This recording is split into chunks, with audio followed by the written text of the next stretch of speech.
YouTube, hey there, it's Casey Dimon, TaxSellAcademy.com. Thank you so much for joining me as I record this week's episode of the Tax Sell Podcast. As always, if you enjoy podcasts, check us out. There's a link down below which will take you to TaxSellPodcast.com where you can download us on your favorite podcasting platform and you can listen on the go. Let's go ahead, switch on over, and record that audio podcast right now. Welcome to the Tax Sell Podcast, where tax sell investing is made easy. My name is Casey Dimon. I'm a tax sell veteran. I am the leading tax sell expert. I'm the author of the Tax Sell Playbook. I'm the founder of the Tax Sell Academy, and I'm your host right here on the Tax Sell Podcast. Thank you so much for joining me on today's podcast episode. As a reminder, this is a completely free podcast and is brought to you through and because of the Tax Sell Academy. All right, so as the tax sell guy, I frequently get asked tax sell questions, and I love answering these questions. I actually thrive on being able to help others in this business. It's what I live for. It truly provides so much fulfillment for me. But unfortunately, I hate it when I cannot answer a question the way I really need to. I hate it when my answer begins with the words, in quote, "it depends." Because nobody wants to hear those words. But the fact of the matter is, it does, in fact, depend. When we look at this business, what are we really looking at the core? We're looking at a business where the county sells either liens or deeds to properties because the owner failed to pay the property taxes. Now, once sold, the county recovers a portion of those back due taxes through that purchase price, and the property will transition into a tax revenue producing status once again, so they can rely on that tax revenue moving forward. As investors, our benefit is secondary to the county's benefit. The county, they're concerned with the taxes. They're not concerned with the tax sell investors. They need those taxes in order to meet their budgets, to provide the services and amenities that we need and that we expect. And we should all understand that by now. But the county can't just come in and make their own laws when it concerns property taxes. Instead, they're made through state statute. And any changes go through the appropriate committees and are voted on by our elected officials. It's a very lengthy and involved process most of the time. So as you can tell, the answer to many of the questions that I get is, it depends on your state. I've always been a huge fan of reading and studying the state statutes in the areas that you're investing in or that you plan to invest in. These laws, these state statutes are the very things that allow us to have a tax sell business in the first place. They're the guide, they're the instructions, the rules to our existence as tax sell investors. I even went as far as curating an encyclopedia of tax sell laws for my Academy members. They are extremely important. The next question, of course, is going to be, why are they so important? They're important because they differ. Every single state is slightly different, and those differences can be rather serious. So I wanted to shoot an episode today to discuss just a few of those differences. The fact is that there are plenty of differences besides the ones that we're discussing on today's podcast when you compare one state's tax sell systems to another state's tax sell system. But the ones that we're discussing are going to be the primary ones that you strongly need to take a look at before investing in a different state or taking somebody else's advice when they themselves are not familiar with the state you are investing in. All right, let's take a look at 10 of the key elements that differ amongst states. The first and the most obvious one are the system types. Now, this is not going to be an episode explaining the different types of tax sell systems. I have lots of those, but for the most part, we have four systems. We have the tax lien system, we have the tax deed system, we have the redeemable deed system, and we have the hybrid type system. This is the process as chosen by the state that they use to handle the properties that have delinquent taxes. We should also note that not all systems are the same. That's very, very important to understand. Just because you have participated in one tax lien state does not mean that the next tax lien state you participate in will be the same, because it will likely have something that is different. Keep that in mind. Now, on those same lines is the foreclosure process. In some states, The county will handle the entire foreclosure process for you if you purchase a tax lien. You simply complete the paperwork, send it to the county, and the property is yours a short time later. But in other states, you are the responsible party. You have that tax lien, but who forecloses it? That's you. And you had better hire an attorney to do it for you if you want it done correctly. The same can be said for redemption rights in some states. In some states, they just fall off after a set period of time. In other states, you actually have to remove the former owner's redemption rights. These are all things you want to keep in mind, as this greatly impacts your timelines, your expenses, and of course your effort levels to invest in the various states. The next difference is something that has been the cause of a lot of frustration to many people lately, and that's auction format, or the allowable auction formats. To this day, some states have laws that require the tax sales be held in person. Other states, they allow sales to be held in any manner, including online. And that's a key issue. You have to think about it though. When laws for many states were written decades ago, the internet didn't exist. So it wasn't even thought of at that time. In fact, they were included simply because an in-person sale was probably the preferred method at that time, and the only real alternative would have been a mail-in bid. Now, over the years, many states have modified their laws to include online or electronic sales.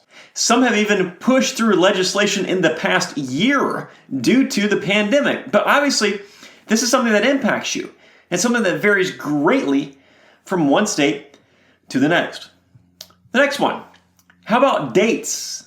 This is an important one to know if you plan on bidding in multiple states, or if you just want to make sure you time your investments correctly, which is very important for a lot of investors, especially the ones that have limited funds. Some state statutes require sales be held once per year during a specific month, or even on a specific day of the year. There's a few states that every single county must hold their auction on the same exact day every year. Other states, they allow the sales to be held just about whenever on a monthly or perhaps bi-monthly basis. It's very important to figure all this stuff out to make sure your timing is correct. And by the way, when it comes to figuring out the dates, I suggest you start a spreadsheet for the areas that you're interested in investing in. All right, the next one. What about remaining liens? How are they handled? In most states, any private party liens, that excludes your governmental liens, will be extinguished upon tax foreclosure. But be careful and make sure you fully understand what that means. First, a state like New Mexico, that property could still have a few liens, even private party liens, that become your responsibility because New Mexico looks at it a little bit differently than most states. Now, outside of that, what is required in order to get those liens extinguished through the tax foreclosure process? Now, in most states, the law will require that any lien holders or owners be provided notice of the pending tax foreclosure. And if that notice is not provided, that lien might just remain. So all this differs between states. So make sure you know the laws that you're investing in when it comes to outstanding liens, because in the end, if you don't, it could cost you a heck of a lot of money. All right, the next one. Who handles the sale? In many states, it's handled at the county level. The county takes care of everything. You go directly to them for your list, for your bidding, literally everything when it comes to the tax sale. In other states, there could be a dedicated department of the state government that handles everything. Additionally, some states require that the government handles all aspects of it. Other states, they require an attorney handle all aspects of it. And other states allow any approved third party to handle everything. There are pros and cons, of course, to each one, and in the end, it might not make that much of a difference to you, but just keep this in mind that every state has different requirements when it comes to the handling of the sale itself, and you might end up preferring one manner over the other. All right, next one are the challenges to tax sales. And this is likely something referenced in state statute, but determined more so by case law in the area that you are investing in. So in some states, Once a tax foreclosure has taken place, it is final. It can never be overturned, and there are multiple places in state statute that dictate that, and the courts have followed. In other states, there's a statutory challenge period where the former owner can come in and contest the sale in a court of law and prove that it was not handled according to state statute, perhaps. This is extremely hard to do, and it's actually very rare in most situations. But in some states, likely it or not, judges can be very, very lenient to the point of bending the law a little bit even when it comes to the former owners challenging the sale, and they will overturn the sales from time to time. Again, odds are it'll never happen to most investors, but do a little bit of research and understand it can happen, and your odds do increase slightly in specific states. Another difference from state to state revolves around title insurance. Now, there are far too many details to discuss in this podcast, but title insurance can be difficult to get for tax sale properties without additional action. Now, in some states, title insurance companies will consider issuing title insurance against a tax foreclosed piece of property after a set period of time. Now, that period of time is usually related to the ability to challenge the sale in court, as in after a set date, there are no challenges allowed on any grounds. So, even if the state does not allow a challenge specifically through tax foreclosure laws, there is still a chance that somewhere in the state statutes, under maybe some sort of subcategory of real estate law or something along those lines, they still can challenge it up until a certain date has passed. So what happens is title companies will say, listen, this date is going to be X number of years away, and at that point, we will then issue title insurance on that property. Now, in some states, it could be 5 or 10 years. In other states, it could be upwards of 20 or 25 years. And this is something you're going to want to research if you're planning on waiting until the required time period has expired before selling the property just so you can get title insurance. More often than not, it's not a good idea to wait, but some tax sale investors do take that route, but something to keep in mind if you plan on taking that route. Now, something else that varies from state to state are the allowable bidders. Who can bid and what are the requirements? Some states will allow an agent to bid on your behalf. Others require that you be there to bid yourself. If you're investing using an LLC, a trust, or a corporation, you'd also better check to see what is required in order to do that. Some states will require a copy of the corporate docs or the trust agreement to let you place your bid on behalf of that entity. Now, outside of that, you have some states, such as Michigan, that will not allow bidders who owe delinquent taxes to bid at their tax sales. If you have delinquent taxes on a piece of property that you own, you can't bid. It's that simple.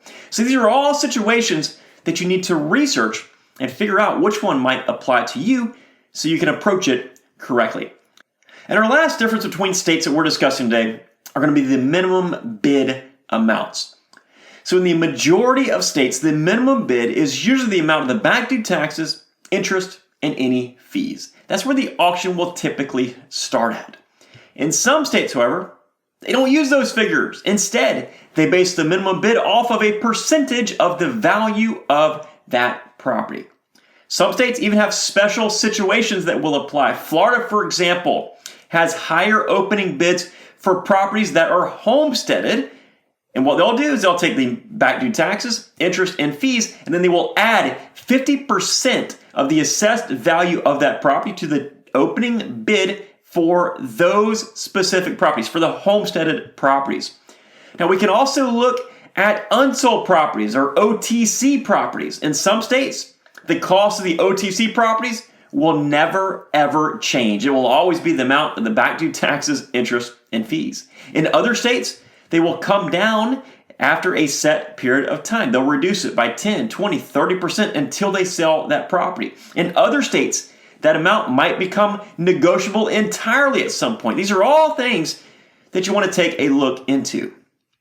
So there it is. There are 10 ways that the process varies between states. The truth is, there are plenty more variations amongst the tax sale process.